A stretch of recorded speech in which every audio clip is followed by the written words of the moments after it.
Mr. Preacher Man, I don't want no trouble.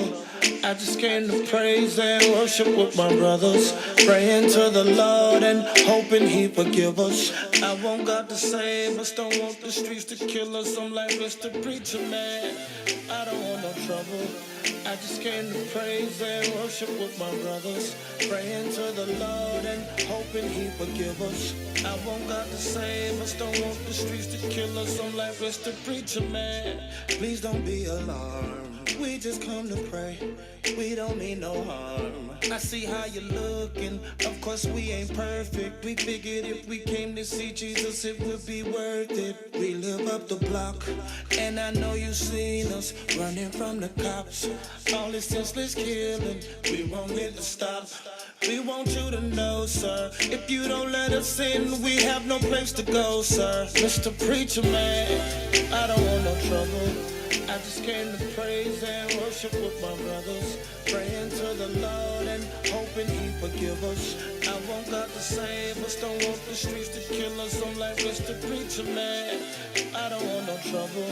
I just came to praise and worship with my brothers, praying to the Lord and hoping He forgive us. I want God to save us, don't want the streets to kill us. I'm the Preacher Man, Bible in my hand. I'm so glad that you all came to church today, my friend. And yes, you all are welcomed as we seek His face. Here we like the organ, I know you like bass. That's okay, we love the same God. We may dress a little different, but love the same God. And our issues may be different, but love the same God. We want you to know, sir, that we will love you, not judge you, and want you to grow, sir. Mr. Preacher Man, I don't want no trouble. I just came to praise and worship with my brothers, praying to the Lord and hoping He forgive us. I want God to save us, don't want the streets to kill us. I'm like Mr. Preacher Man, I don't want no trouble. I just came to praise and worship with my brothers, praying to the Lord and hoping He forgive us. I want God to save us, don't want the streets to kill us. Now watch me, watch me, watch me, watch me, watch me, watch me, watch me worship. Now watch me, watch me, watch me, watch me, watch me, watch me, watch me worship. Now watch me, watch me, watch me, watch me, watch me, watch me, watch me worship. Now watch me, watch me, watch me, watch me, watch me, watch me, watch me worship. Mr. Preacher Man, I don't want no trouble. I just came to praise and worship with my brothers, praying to the Lord and hoping He forgive us. I want God to save us, don't want the streets to kill us. I'm like Mr. Preacher Man, I don't want no trouble. I just came to praise and worship with my brothers, praying to the Lord and hoping He forgive us. I want God to save us, don't want the streets to kill us. Oh, nah, nah, nah, I don't want no trouble. I just come to worship. Oh, nah, nah, nah, I just come to worship. I just come to worship. Now watch me, watch me, watch me, watch me, watch me, watch me, watch me worship. Now watch me, watch me, watch me, watch me, watch me, watch me, watch me worship.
connecting the community through gospel.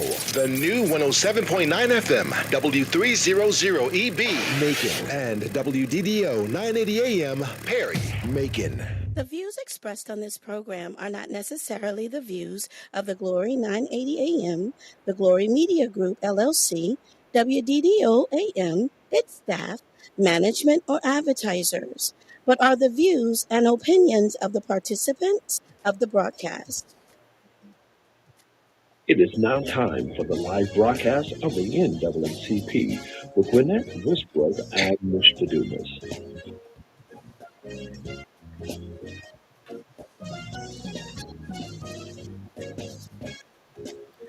Good evening and welcome to another segment of the NAACP Truth Show. I'm Willie Dumas, your host. Happy Juneteenth to all of you out there. A lot of celebrating going on today.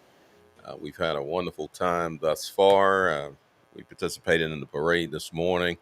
Of course, a number of activities that have been going on throughout the week, even some activities going on at the Tubman as I speak. And so I hope you had an opportunity to get out and to see some of the events that have taken place and participated in the Juneteenth celebration. We know that Juneteenth commemorates the freedom of the slaves there in Galveston and back in 1865 when not everyone was aware that they had been freed through the Emancipation Proclamation. And so it's one of those celebrations that we as African Americans particularly should participate in if we haven't done so. And so we've had an exciting time, and I see President Westbrooks has just come in. Yes, we had an awesome time. First parade held here in Macon. Absolutely. It was a awesome feeling to be able to take part in that celebration. And we were so happy to see the people, out just really cheering us on, and just had a sense of unity throughout the community. Right, and it was a diverse audience. It was a diverse audience, and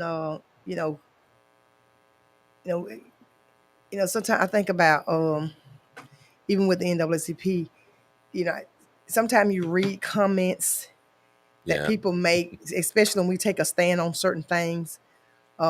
People comment, and that's why I say it's so very important that we educate ourselves, because people are so quick to criticize organizations like us. They don't even realize that this organization was organized by a diverse group of people. They wasn't organized by Black people only.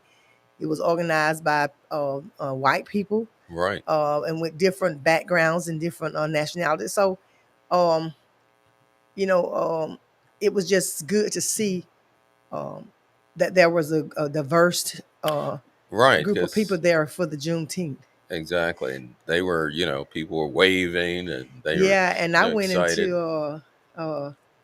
went into Golden Corral after we left, and it was people in there. They were white people. They were just bumping fists, and they was like y'all celebrating Juneteenth. She said, "Thank y'all for celebrating Juneteenth," and she butted fist knuckles, bump, fist bump, So it was just an awesome feeling that that people are in acceptance of Juneteenth. I'm glad that they made this a national holiday. Right, and the other thing too that I noticed, everybody had on Juneteenth T-shirts. There were a lot of representation in the crowds. Not just the people that were participating in the parade, but people who were on the sidelines. They had all types of Juneteenth T-shirts. Several people would come up. They were like, where did y'all get those T-shirts? I want a T-shirt. I said, well, we had them made, so I got to get a couple people T-shirts made. They were actually members of the organization, but they were not aware that we had the T-shirts made. So, and then you saw a lot of festive, not only T-shirts but accessories. I see you've got the earrings there, and I had the the shades, glasses as well, right? Yeah, but the sun went out, so I didn't wear those, but I had them in my hand. But then the sun did, it finally came out. It was just amazing, Mr. Dumas, because it was about the storm, right? And so God just allowed for everything to just stop. he just stopped it. Exactly. And at one point the sun came out. Exactly. And I was like, this nobody but God. Right. Because I had my poncho on for the first part of the morning, starting out about 9:30. We had our ponchos on. We were ready for the weather because we were going to do it, either way. Yeah. But, and that's what Maria was. I was like, I got my hair. I did my hair this morning before day.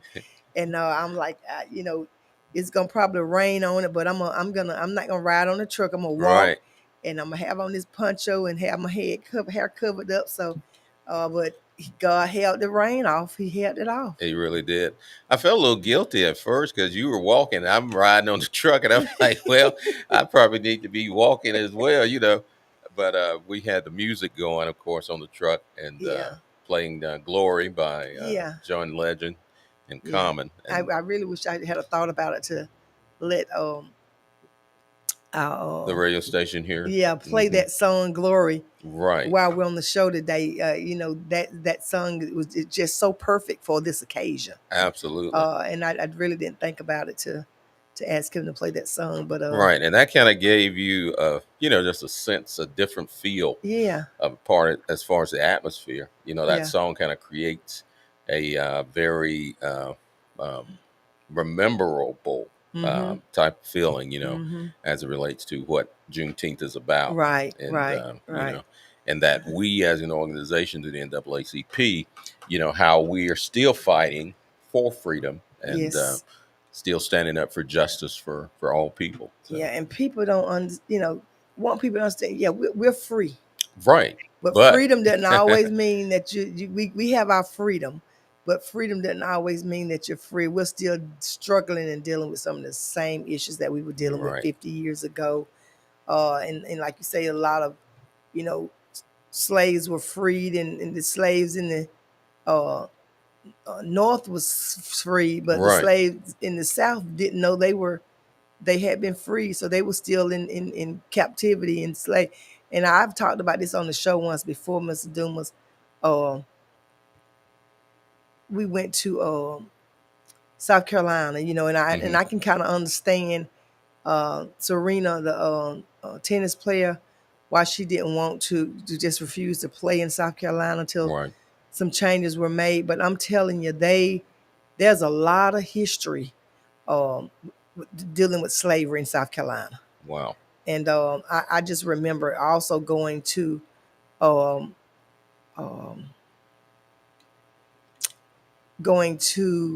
the church, the First Baptist Church in Savannah. Mm-hmm. They use that you can tour that church. Right. It's one of I think it's the oldest African church.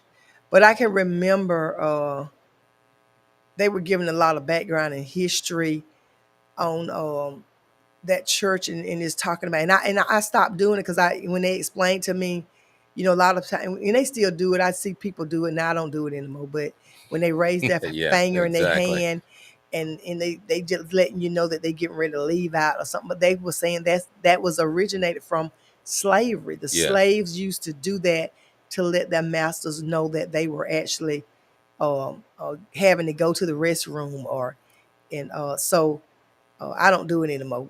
Okay, and then it was a history there, and they showed us in the floor, and this was in Savannah, where at the church where because we've taken several trips, and I've taken several children to the and adults. Right. It's educational because you get to learn about history. Right. And so they had like holes in a certain room.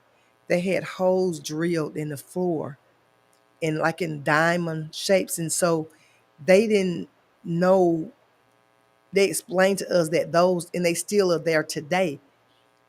They were, it was a crawling space up under there that led to the river.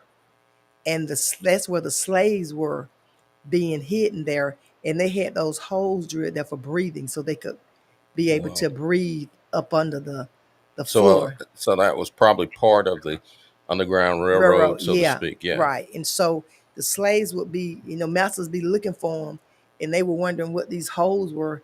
in the floor that was like drilled in the floor, but it was actually, it was a crawling space up under where the slaves were being held and brought through in the river actually, led from the river. You would leave from there and it leads to the river. So we went in South Carolina where we went to the funerals where the young man killed the people at the church. You Right. remember and so we went to the NAACP, actually rented a limousine, and we went, stayed a couple of days there. We attended the funerals. And I'm telling you, I was just, we've talked about this on the show, but we're talking about it today because, we're talking about, slavery and the freedom of slaves.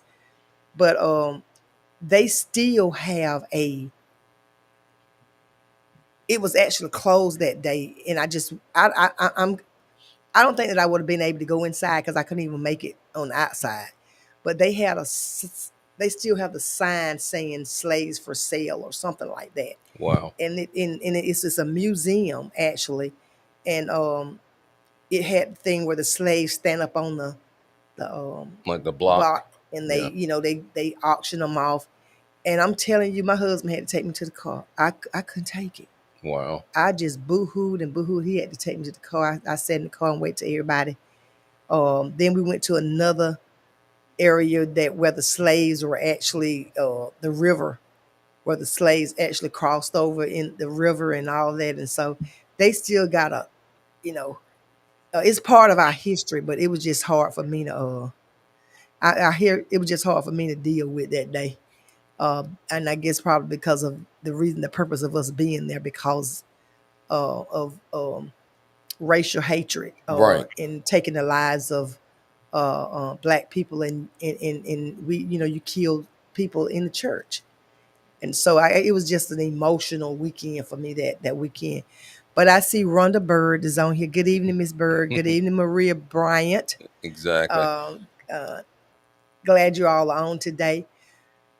So this has been a day, I've just had a great time today. Absolutely. I think you and I both actually went, left the parade and we went over and I took some pictures with people and different folks. And it was good to see the kids. Yes. The young people, because I think they were more intrigued with the fact of a lot of things that they learned today.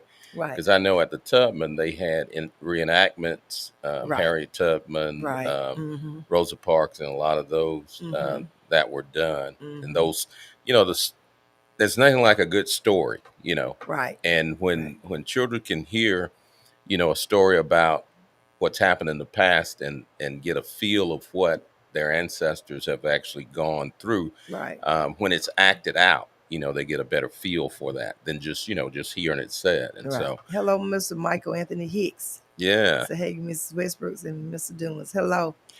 And I do too. And, I always said, Mr. Dumas, that I think that if people really knew the history and where we come from, and they would think about a lot of things that they are doing that they shouldn't be doing, because they would be thinking about, this type of stuff. Exactly. Dealing with the fact that we were once, in slavery, we were freed, what it took to actually get that freedom. That freedom, because they didn't even want us to, that's like I'm telling Mr. Dumas, I have to pick and choose what movies I look at. Right. So I won't be angry. Right. But they didn't even want us to learn how to read and write when you was a slave. Right. You didn't supposed to be reading and being educated and none of that. And you have a lot of people today, and a lot of people don't realize this, that they have a lot of grandparents who today are illiterate and can't write. They know how to put an X for their name. And so it's kind of troubling to me in that some of the school systems, well, most of the school systems now, don't teach you how to write a signature, cursive writing. Right. That's going out of the window. So they're doing more of this digital imprint and that kind of thing, now today. But I think it's important, it is. that it shows homage to some of the people, some of our elderly people that never had an opportunity, Right. to get Right. educated. That's right. And so, but today was an awesome day. I'm glad that we were participated. Yeah, this was the first first parade that was held, and I think there's going to be others to follow. Right. I'm pretty sure, and I'm just glad that the community turned out. I'm just glad Right. they turned out, and I'm glad the weather held off. And I think probably next year they'll probably get more sponsorships, Yeah, and it'll get bigger. it'll grow. People don't, people they look at the Emancipation Proclamation, and in all honesty, you gotta, I'm dealing with history, Right. and like we say, the Emancipation Proclamation did not free everybody right then. Exactly. It did free um, slaves, but like you say, everybody didn't know they were free. Right. Well, it's kind of like an omen, because a lot of people today, as it relates to certain freedoms, Mhm. they haven't acquired those. Right. We've been fighting for certain freedoms that we still haven't gotten. Right. When it comes to equal opportunity, Right. they have laws in place to kind of safeguard for those Right. situations. But there are a lot of people who you don't have equal employment. You don't, on a lot of jobs, you're not able to, to rise to different levels. Right. Promotions. Yeah, and different promotions things. and those Yeah. kind of things. So those are things that we still are really striving for. So when we think about freedom trickling down, where everybody actually is affected, we're still dealing with that. And like I said, there are laws that are put in place to protection for that, but at the same time, people, those laws are broken. Right. That's why we have to be that's why We're the the police. NAACP have to be involved. Right. Because these laws that are supposed to protect people's rights they're being broken. So that's why and the folks say, well, I've heard people say, well, the NAACP don't get involved. Well, we that's our purpose. That's our mission. That's right. And our vision. Well, our mission. We want to make sure that people, have equal opportunity for whatever they want to do. Whether it's education, housing, employment, whatever it is, it should be equal opportunity for any person. And the other part of that, when you say who is the NAACP, you're talking about you, and you. Yeah. It's just a matter of you joining the fight. It's not a black organization. People, Absolutely. People say that it's a black organization, but if you read the history explains it all. It tell exactly why this organization was organized. It was actually organized at the time because of the racial hatred toward African Americans. And I'm like Leon Jones last week. I'm just gonna say, we talk about African Americans, but we talking about black folks. Absolutely. Blacks and minorities. And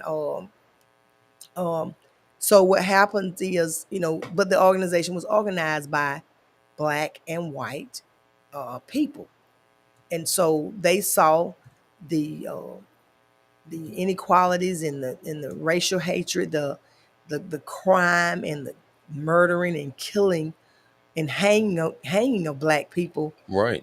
This organization was organized for that purpose. But I promise you, this organization is made up of a diverse of people. Exactly. I had a white secretary. I've had a white vice president. Exactly. So, I don't care what color you is, whatever your nationality is or whatever your race is, as long as you believe in the NAACP's mission and vision, you are welcome aboard. Absolutely.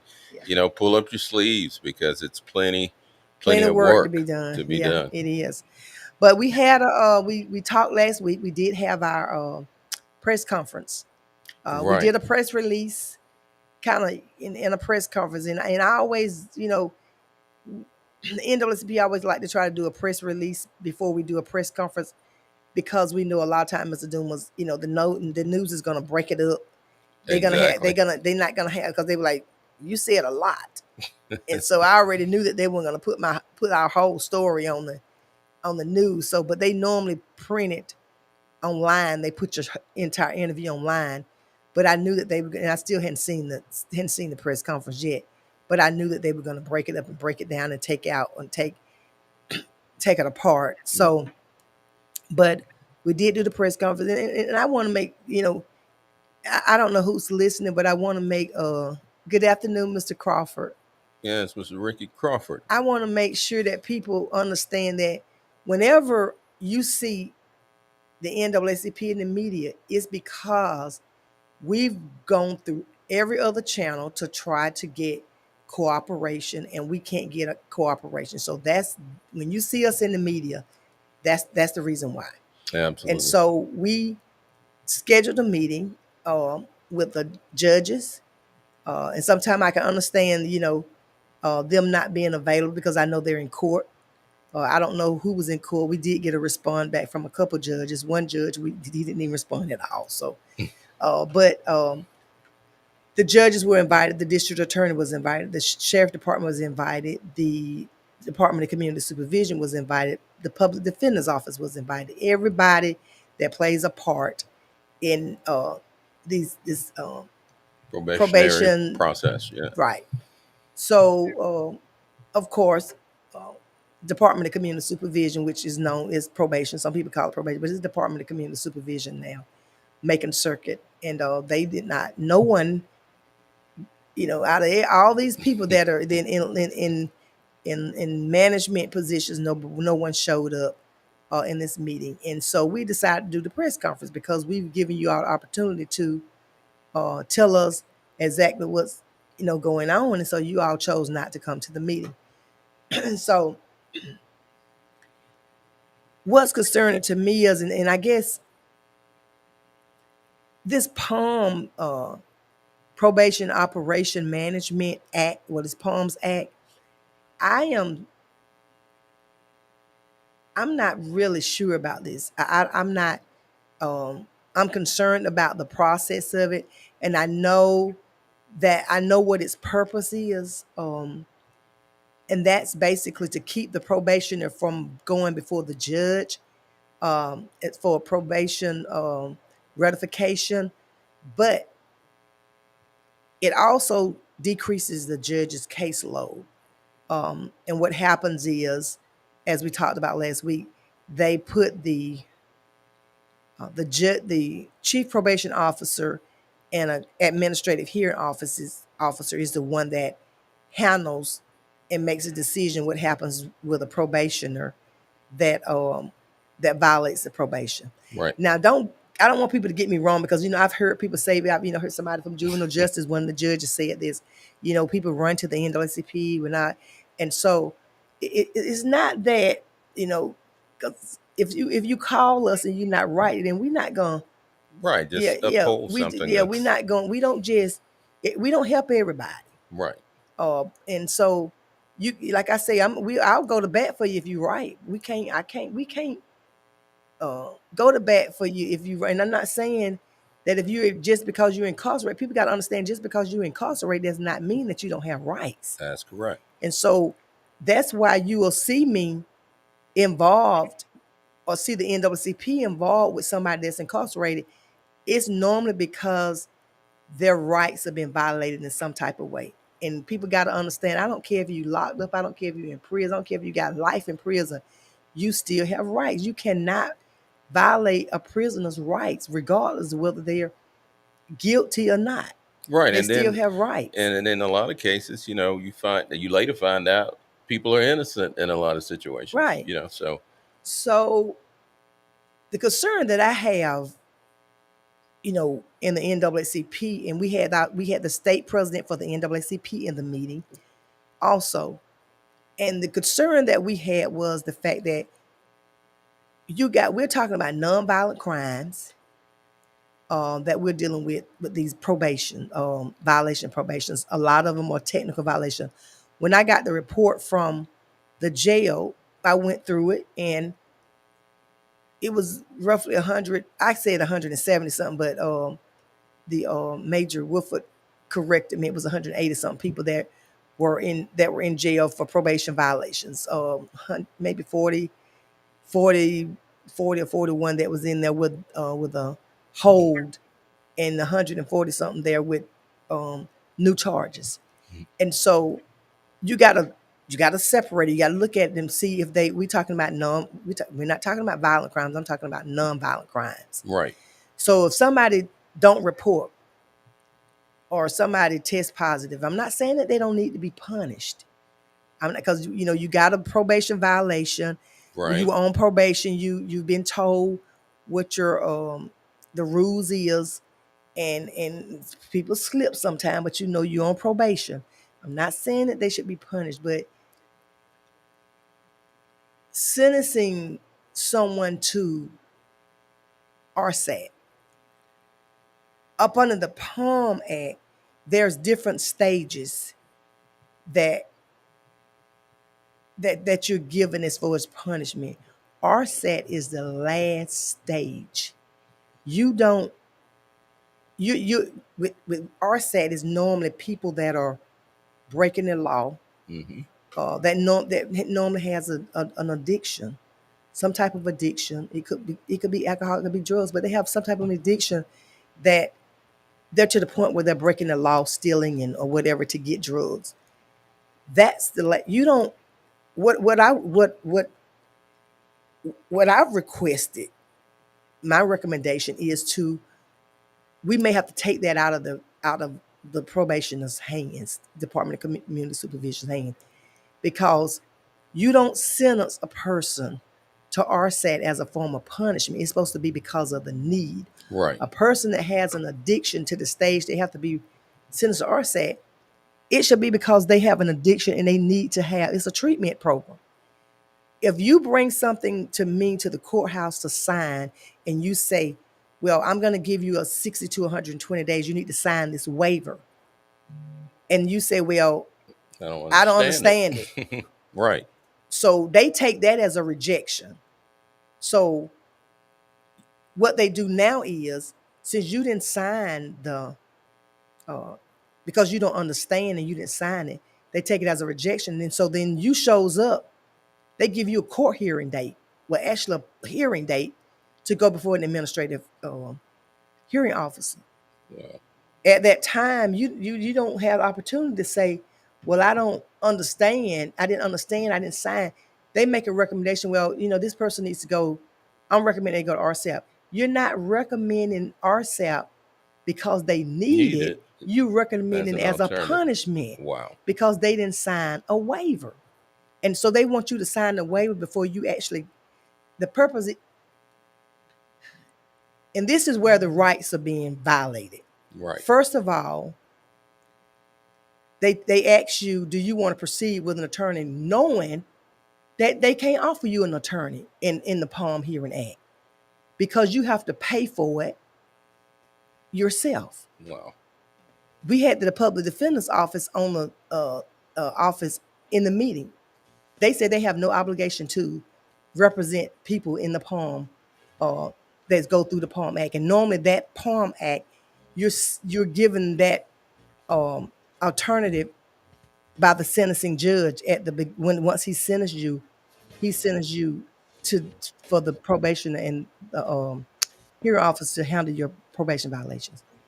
Well, this is a concern because they don't have a right to an attorney as a pay for it. Now, your reason why you got in trouble the first beginning, you were given an appointed attorney because you couldn't afford one. So how can you afford one after you violate your probation? So now you don't have proper representation. Right. So you don't understand something. Why do you need to sign something that you don't understand? And they're using this as an alternative, not because they need to be in a drug treatment program. Just because somebody tests positive for alcohol don't mean they have an addiction. That's true. That's true. So we out of time, you all. We'll talk about this next week. Yeah, because we finish it up next week. But this is a very serious concern. The state president has made some recommendations. Also, that what he thinks, he's an attorney too. So we'll finish this up next week. You have been listening to the live broadcast of NAACP with Gwinnett Westbrook and Mr. Dumas. Come join us next Monday at 4 o'clock p.m. on 980 WDDO. The views expressed on this program are not necessarily the views of the Glory 980 AM, the Glory Media Group, LLC, WDDO AM, its staff, management, or advertisers, but are the views and opinions of the participants of the broadcast.